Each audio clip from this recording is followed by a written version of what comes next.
হরে কৃষ্ণ। আচ্ছা, আপনারা কি জানেন আমাদের শরীরে যে 8টা ইন্দ্রিয় রয়েছে, যথা মন, চক্ষু, জিহ্বা, কর্ণ, মুখ, নাক, হাত, পা, এই 8টা ইন্দ্রিয়কে আমরা কিভাবে ভগবানের সেবায় লাগাতে পারি সেই সম্বন্ধে ভগবান শ্রীকৃষ্ণ শ্রীমদ্ ভগবদ গীতায় খুব সুন্দর বর্ণনা দিয়েছে। তো আপনাদের সঙ্গে সেটাই আমি একটু বলার চেষ্টা করব যে আমাদের যে এই ইন্দ্রিয়গুলোকে আমরা কিভাবে ভগবানের সেবায় লাগাতে পারি। অম্বরীশ মহারাজ কিভাবে এই ইন্দ্রিয়গুলোকে সর্বতোভাবে ভগবানের সেবায় উৎসর্গ করেছিলেন। তো চলুন শুরু করি।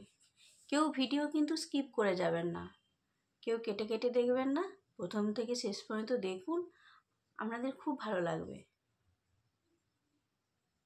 তো প্রথমেই বলি আমাদের যে 8টা ইন্দ্রিয় আমরা কিভাবে ভগবানের সেবায় লাগাবো। তো আমাদের এই মনকে ভগবানের পাদপদ্মের ধ্যানে আমরা লাগাতে পারি। মন দিয়ে আমরা ভগবানের কথা চিন্তা করতে পারি, ভগবানের কথা ভাবতে পারি ভগবানের ধ্যানের মাধ্যমে। সবসময় মনের মধ্যে ভগবানকে স্মরণ করার মাধ্যমে আমরা মনকে ভগবানের সেবায় লাগাতে পারি। 2 নম্বর হচ্ছে চক্ষু। চোখ দিয়ে ভগবানকে দর্শনের মাধ্যমে, ভগবানের দর্শন, গুরুবর্গের দর্শন, সাধুগুরু বৈষ্ণবের দর্শনের মাধ্যমে ভগবানের সেবায় লাগাতে পারি। ভগবানের রূপ দর্শনে আমাদের এই চোখকে আমরা ভগবানের সেবায় লাগাতে পারি। সকালে ঘুম থেকে উঠেই আমরা ভগবানকে দর্শন করলাম, কাজে বেরোনোর আগে ভগবানকে দর্শন করে কাজে বেরালাম, তাহলে আমাদের চক্ষু ভগবানের সেবায় লেগে গেল। জিহ্বা। আচ্ছা, আমাদের জিহ্বাকে কিভাবে ভগবানের সেবায় লাগাতে পারি? চোখ দিয়ে না হয় ভগবানের দর্শন করলাম, মন দিয়ে না হয় চিন্তা করলাম, জিহ্বা কি কাজে লাগতে পারে ভগবানের সেবায়? তো চলুন, জিহ্বা দিয়ে আমরা কিভাবে ভগবানের সেবা করতে পারি? ভগবানের প্রসাদ সেবনের মাধ্যমে সুন্দর সুন্দর ভোগ রান্না করে ভগবানকে ভোগ লাগিয়ে সেই প্রসাদ আপনি পান, তাহলেই আপনার জিহ্বা ভগবানের সেবায় লেগে গেল। যদি রন্ধনও না করতে পারেন, বাজার থেকে মিষ্টি কিনে আনুন, ফল কিনে আনুন, ভগবানকে একটু ফল সেবা দিন, তারপর সেই ফল আপনি প্রসাদ রূপে সেবন করুন, তাহলে আপনার জিহ্বা ভগবানের সেবায় লেগে গেল। তো এভাবে আমরা জিহ্বাকে ভগবানের সেবায় লাগাতে পারি। কর্ণ। ভগবানের গুণকীর্তন শ্রবণের মাধ্যমে, ভগবানের মহিমা শ্রবণের মাধ্যমে, শাস্ত্রগ্রন্থ শ্রবণের মাধ্যমে আমরা আমাদের কর্ণকে ভগবানের সেবায় লাগাতে পারি। মুখ দিয়ে, এই যে মুখ, আমরা যে মুখের সাহায্যে কথা বলি, অনবরত কথা বলে যায়, সেই মুখকে আমরা ভগবানের সেবায় লাগাতে পারি ভগবানের নাম জপ করার মাধ্যমে। এই কলিযুগের মহামন্ত্র হরে কৃষ্ণ কৃষ্ণ কৃষ্ণ হরে হরে, হরে রাম রাম রাম হরে হরে, এই জপ করার মাধ্যমে আমরা আমাদের ভগবানের সেবায় লাগাতে পারি। নাক। ভগবানকে নিবেদিত পুষ্পের ঘ্রাণ গ্রহণের মাধ্যমে আমরা ভগবানের চরণে যে পুষ্প অর্পণ করি, সেই পুষ্প যখন সরিয়ে নিই, তখন সেই পুষ্পের ঘ্রাণ নিলাম। সেই পুষ্পের ঘ্রাণ নেওয়ার মাধ্যমে, ভগবানের চরণে অর্পিত তুলসীপত্রের ঘ্রাণ নেওয়ার মাধ্যমে আমরা আমাদের নাসিকাকে ভগবানের সেবায় লাগাতে পারি। তো হাতের সাহায্যে, হাত দিয়ে কিভাবে করব, এটা আশা করি কম বেশি সকলেই জানে। কারণ হাত দিয়ে আমরা ভগবানের মন্দির মার্জন করব, ভগবানের জন্য সুন্দর সুন্দর মালা গাঁথব। কেউ যদি ড্রেস বানাতে জানে তাহলে সে ভগবানের জন্য ড্রেস বানাবে, ভগবানকে সুন্দর করে শৃঙ্গার করবে। এইভাবে আমরা হাত দিয়ে ভগবানের সেবা করতে পারি। আর পায়ের সাহায্যে, আচ্ছা, হাত হলো, মন হলো, চক্ষু হলো, জিহ্বা, কর্ণ, মুখ, নাক সবই তো হলো, পা আবার ভগবানের সেবায় কি করে লাগবে? পাও লাগে ভগবানের সেবায়। জানেন কিভাবে? পায়ের সাহায্যে আমরা ভগবানের মন্দিরে যেতে পারি, ভগবানের ধামে যেতে পারি। পা দিয়ে আমরা ভগবানের ধাম গেলাম, ভগবানের মন্দির গেলাম, তাহলেই আমাদের পা ভগবানের সেবায় লেগে গেল। এইভাবেই আমাদের 8টা ইন্দ্রিয় ভগবানের সেবায় আমরা সুন্দরভাবে লাগাতে পারি। আর এইভাবে 8টা ইন্দ্রিয়কে আমরা যদি ভগবানের সেবায় সর্বতোভাবে লাগাতে পারি, তাহলে আমাদের ইন্দ্রিয়গুলোকে আমরা সংযত করতে পারবো।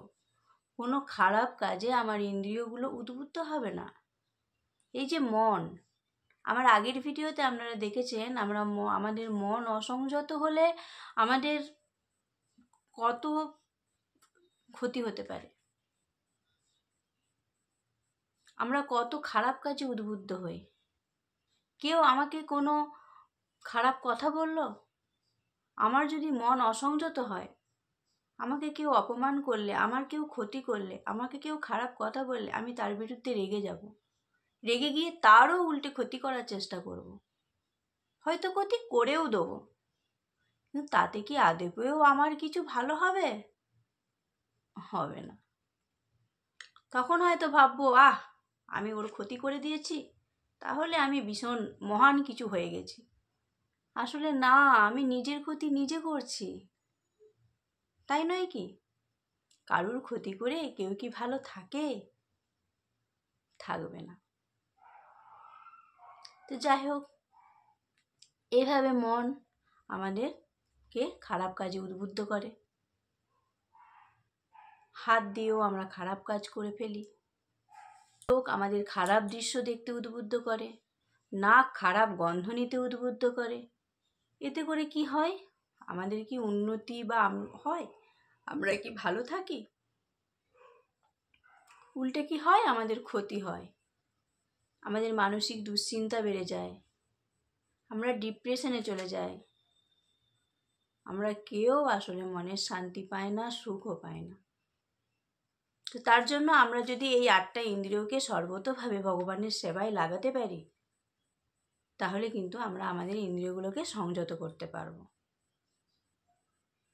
এবং আমরা মনের দিক থেকেও শান্তিতে থাকতে পারবো এবং আমাদের সংসারেও সুখ আসবে।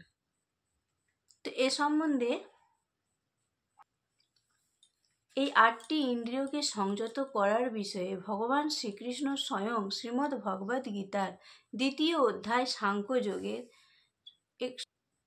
61 নম্বর শ্লোকে ভগবান বলেছেন, তানি সর্বাণি সংযম্য যুক্তবাসিত মৎপরা বশে হি যস্যেন্দ্রিয়াণি তস্য প্রজ্ঞা প্রতিষ্ঠিতা। অনুবাদ: যিনি তার ইন্দ্রিয় সমূহ সংযম পূর্বক তাদের সম্পূর্ণরূপে বশীভূত করে আমার প্রতি উত্তমা ভক্তি পরায়ণ হয়েছেন, তিনিই স্থিতপ্রজ্ঞ। তাহলে ভগবান শ্রীমদ্ ভগবদ্ গীতায় বলছেন যে আমরা যদি ইন্দ্রিয়গুলোকে সংযম করতে পারি, ভগবানের সেবায় লাগাতে পারি, তাহলে কিন্তু আমরা স্থিতপ্রজ্ঞ হতে পারবো, ধীর স্থির হতে পারবো এবং আমরা আমাদের নিজেদের নিয়ন্ত্রণ নিজেরাই করতে পারবো। এর জন্য কোনো ডাক্তারখানাও যেতে হবে না, কোনো ওষুধও খেতে হবে না আমাদের মনকে নিয়ন্ত্রণ করার জন্য। তো এ সম্বন্ধে অম্বরীশ মহারাজের একটা কাহিনী আছে। তো অম্বরীশ মহারাজকে মহাতেজস্বী দুর্বাসা মুনি অহংকারবশত অকারণে অম্বরীশ মহারাজের প্রতি ক্রুদ্ধ হয়ে তার ইন্দ্রিয়ের উপর নিয়ন্ত্রণ হারিয়ে ফেলেছিলেন। তিনি অম্বরীশ মহারাজকে হত্যা করতে উদ্যত হয়েছিলেন, কিন্তু অম্বরীশ মহারাজ ছিলেন কৃষ্ণ ভক্ত, অন্তরে তিনি সবসময় ভগবানের ধ্যানে মগ্ন থাকতেন। তাই দুর্বাসার সমস্ত অন্যায় অত্যাচার নীরবে তিনি সহ্য করতে পেরেছিলেন, তার ফলে তার জয় হয়েছিল। তাহলে অম্বরীশ মহারাজ যে অন্তরে কৃষ্ণের ধ্যান করছিলেন। তাতে করে কি অম্বরীশ মহারাজকে দুর্বাসা মুনি কিছু করতে পেরেছিল? দুর্বাসা মুনি কোনো ক্ষতি করতে পেরেছিল? পারেনি তো। উল্টে কার জয় হয়েছিল? যে নীরবে থেকেছিল তার জয় হয়েছিল। তো অম্বরীশ মহারাজ কিন্তু তার এই 8টা ইন্দ্রিয়কে সর্বতোভাবে ভগবানের সেবায় লাগিয়েছিল। অম্বরীশ মহারাজ এই যে শ্রীমদ্ ভগবদ গীতার সাংখ্যযোগের 61 নম্বর শ্লোকে আছে, মহারাজ অম্বরীশ তার মনকে শ্রীকৃষ্ণের চরণাবিন্দের ধ্যানে, তার বাণী বৈকুণ্ঠের গুণ বর্ণনায়, তার হস্ত ভগবানের মন্দির মার্জনে, তার কর্ণ ভগবানের লীলাশ্রবণে, তার চক্ষু ভগবানের সচ্চিদানন্দময় রূপ দর্শনে, তার অঙ্গ ভক্তের অঙ্গ স্পর্শনে, তার নাসিকা ভগবানের শ্রীচরণে অর্পিত ফুলের ঘ্রাণ গ্রহণে, তার জিহ্বা ভগবানকে অর্পিত তুলসীর স্বাদ আস্বাদনে, তার পদদ্বয় ভগবানের মন্দির সম্বলিত তীর্থস্থান ভ্রমণে, তার মস্তক ভগবানের উদ্দেশ্যে প্রণতি নিবেদনে এবং তার বাসনা ভগবানের বাসনা পূর্ণার্থে নিয়োজিত করেছিলেন। আর এই সমস্ত গুণাবলী তাকে ভগবানের মতপর ভক্তে পরিণত করেছিল। তো এর থেকে আমরা কি বুঝতে পারি? এর থেকে আমরা বুঝতে পারি যে আমাদের মনকে নিয়ন্ত্রণ করার জন্য, আমাদের এই ইন্দ্রিয়গুলোকে সংযত করার জন্য, আমাদেরকে বিশেষ করে আমাদেরকে সুখে থাকার জন্য আমাদের এই 8টা ইন্দ্রিয়কে একটু একটু করে ভগবানের সেবায় লাগাতে পারি। একটু একটু করে অভ্যাস করতে করতেই আমরা কিন্তু সর্বতোভাবে ভগবানের সেবায় মগ্ন হয়ে যাব। তাই সকলকে অনুরোধ করব, আপনারা সকলে আপনাদের সাধ্যমতো ভগবানের সেবা করুন। হরে কৃষ্ণ।